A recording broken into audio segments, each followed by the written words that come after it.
What's up, guys? Mason the Brock Henderson here. So this is going to be a bit of a shorter one because this is kind of a nothing game, and let's be honest, if this were a better team, probably would have lost like 3-4 to 2. Like, they would have put several goals in on us, but thankfully their finishing today was not good enough. So it's the only thing that really saved us from being embarrassed, because our defense was dreadful. But anyways, this is going to be my last review for a couple of weeks because I'm going to be busy doing other things. So I will try to watch the games, and I'll try to at least give some of my thoughts on them when I come back, but I will not be able to do full reviews for any of them. As far as these reviews for the season goes, I'm probably going to keep the reviews quick and easy, just do like a number rating system, like 6 out of 10 is average, like you did your job, and anything below that is you started to screw things up, anything above that is you did a little bit extra, because it's an easy way to do the system. And it allows me to just say, hey, here's the number. I can add a few extra notes if I need to clarify, but for the most part, it'll kind of get my point across pretty quickly. But I'm not as excited to do reviews for this season because a lot of the problems, a lot of the issues that I have are down to our transfer team has screwed us over. They brought in a bunch of guys on a big salary that are not going to be here for the club. They're not going to care about the club. They're just here for the big bucks. They're just here to make money, and they're in it for themselves, and they're selfish, and you can tell that they're not in it for the club. And we're getting rid of all of most of our academy players, basically all the guys that care about the club, all the guys that want the club to succeed. The board is basically saying, we don't want that type of player. We want the guys that are going to be here for a long, long time on big salary. I don't even know why. I'm assuming there's some money benefit to it because they seem to be caring more about the business and the success of the club itself. But yeah, between that and then the fact that we've got a manager who's not good enough, his tactics are awful, and he's a fairly unknown coach, so probably not going to do much, similar to what we saw with Potter. It's not going to be a good season. And because of that, I don't really want to put as much effort into these videos because a lot of my issues are going to be the same. So at the very least, I can at least rate the players and rate the manager on how they're doing. And I feel like that's kind of straightforward. So starting with Maresca, he would probably get just below average based on his tactics. It's very possession based, possession for possession's sake. But the fact that he tried out Palmer as a false 9 when we saw that it didn't work last season, it was very clear that that does not work for Palmer. It doesn't work for the team, but he still tried it. And the fact that he didn't even bring Jackson on at any point, despite the fact that Palmer was completely played out of the game, yeah, I'm going to give him a 4 out of 10. He didn't really help us with his changes, with the switches he made. Honestly, his starting lineup wasn't all that great. 4 out of 10, fair enough.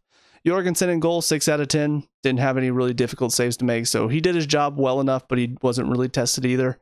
Disasi on the right, 6 out of 10 as well. Didn't make any big mistakes, but also didn't really do anything phenomenal either. It's his first game back, so just kind of a growing pain for him. Tosin on the right side of the center, 5 out of 10, honestly. I mean, he looked okay in preseason, but this first game, mainly because he's the experienced defender out of that back line, so he should be the one kind of organizing a bit, and it didn't feel like he was doing any of it. It felt like he was just a body in there, and most of the time a body that wasn't really in motion. So I feel like I wanted a bit more from him. Matty Schill, 4 out of 10, honestly, because he's basically the same what we saw from last season. Not great at tracking runners, easy giveaways. It's not enough from a top-level defender. Vega on the left side, although he kept switching inside, which I don't understand that tactic at all. It makes no sense to me whatsoever, and it doesn't look like it works for any team that I've seen employ it, but he probably gets a 5 out of 10. I mean, he had some decent moments, but he also had some of the biggest screw-ups in the back line until Gusto came on, so it's one of those, he was technically one of the best defenders when he was playing well, but also he was one of the worst defenders when he wasn't playing well. So it kind of balances out in 5 to 6, somewhere in there. Caicedo basically being the lone man in center. It's kind of scary to think about. I would give him a 6. He wasn't at his worst today. He did what I expect him to do for the most part. Didn't really control the midfield, but did do enough. Some of his passes could definitely be better, but based on what I saw from him last season, I mean, this is okay. This is a fine performance. He did his job. He broke up some plays. He kept the ball moving for the most part. That's about what I expect from a center defensive mid, but based on the price tag, probably should be seeing a lot more from him.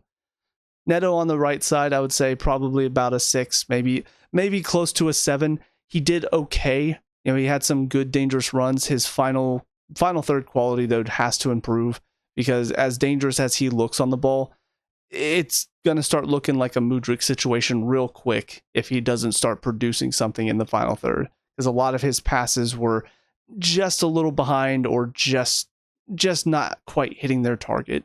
And speaking of Mudryk, he gets a 4 out of 10 because, I mean, this is not anything new for him. If this were his first game and this is how he played, I'd probably give him a 5, maybe a 6, because he looked somewhat dangerous. He broke in behind the defense quite a few times. He got on the ball. But this is nothing new. We've seen this from Mudryk before. He looks dangerous getting in behind, and he has no sense of what to do once he gets into those positions. Constantly giving the ball away. Every single dangerous opportunity he creates, most of the time he's the one that screws it up. This is a situation where he gets a 4 because of prior history. He gets a 4 because he continues to do this. He hasn't grown at all from last season. So I'm just done. I'm done watching him. He had another game where he was completely useless on that left side, and he played the entire match too.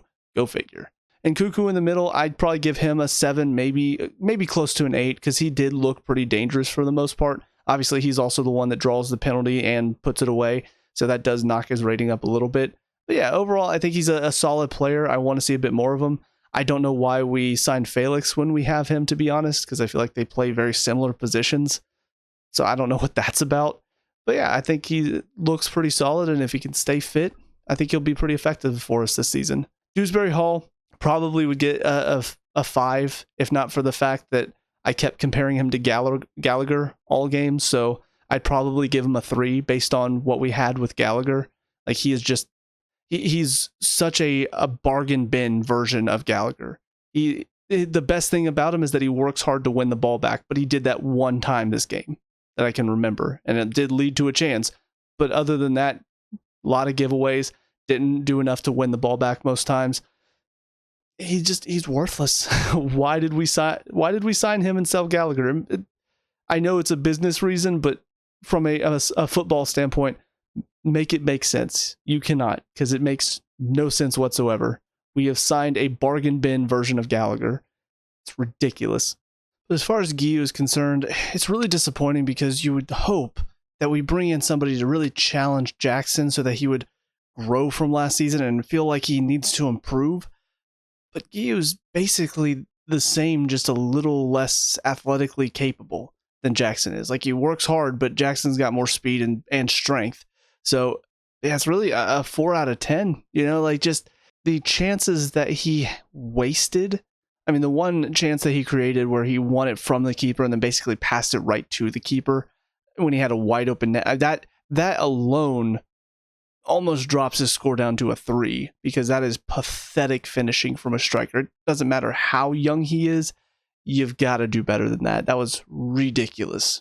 As far as the subs that came on, Palmer, I mean, I'm going to give him a 4 or 5 because obviously he's well below his best, but it's not like I can really blame him because, again, he's playing out of position. We saw last season when he's played as a false 9, he's not really effective. He's not being used correctly because he drops into the middle and then we have no striker in there. We don't have guys making runs into the box after it. So, yeah, it's not effective to have him there, and because of that, he really suffered today.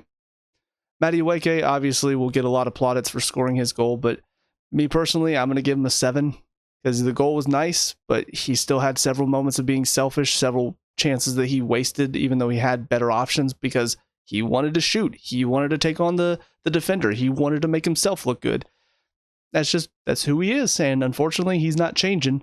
And the more time you give him and the more opportunities he has against these smaller teams to be able to showboat and to be able to make himself look good, the more his ego is going to grow.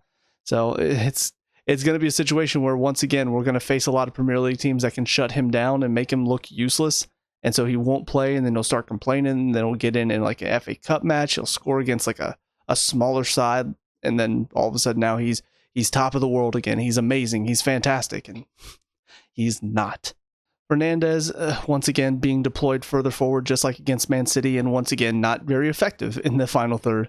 He's not a midfield player that I think can do well in and around the box. He's much better when he's playing the ball from deeper and distributing, basically.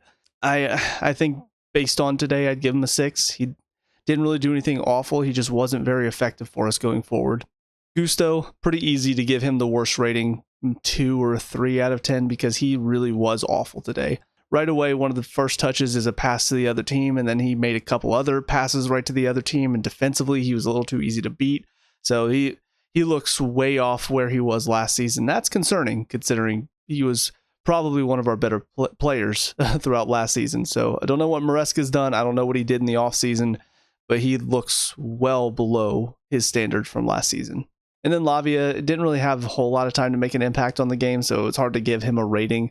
Didn't do anything really phenomenal or awful, so just he's kind of a pair of fresh legs, give him some minutes in the midfield. I do think right now he does look like our best midfielder, so would like to see more of him. But that's about it for this game. Like I said, it's going to be a lot of reviews similar to this for this season, because I don't have the energy to talk about all of these players that, frankly, I don't think are good enough, most of them, to play for Chelsea. I think a lot of these players are mid-table sides, and frankly, we are kind of playing like a mid-table side at the moment. We kind of have a maybe a mid-table manager, to be honest. If he had stayed at Leicester, might have been a relegation battle type of manager. So I'm not excited for this season. I've said this before, and these first two games have not really changed my mind. Pretty boring and dull loss against City, and then a pretty boring and dull win against Servette in the Conference League. And frankly, I mean, this is a game we should be winning anyway, so it's kind of hard to say that a win is a great step forward. It just feels like, yeah, this is what we should have done. We probably should have won by more. We probably shouldn't have let them have so many chances within the 6-yard box that they didn't finish. There are a lot of gaps still in this team. And as much as Maresca talked about wanting to make the mistakes in preseason so they don't make them in the regular season, a lot of the mistakes we made in preseason are still happening. So clearly we have not learned from them. He has not coached that out of him. He's not doing his job. We don't have the right players because the transfer team didn't do their job. Bowley and co need to go. That's the chant for this season for me. So with all that being said, that's it for me. Let me know what you think down in the comment section below. What were your thoughts on the game today? Let me know. We can talk about and discuss all the good stuff. Leave a like and subscribe for future Chelsea reviews. Also check out the channel. We have a lot of reviews as well as a couple Let's Plays going on. Check those out if you have time. But until next time, I hope you guys have a great day. And I will talk to y'all later. Peace out.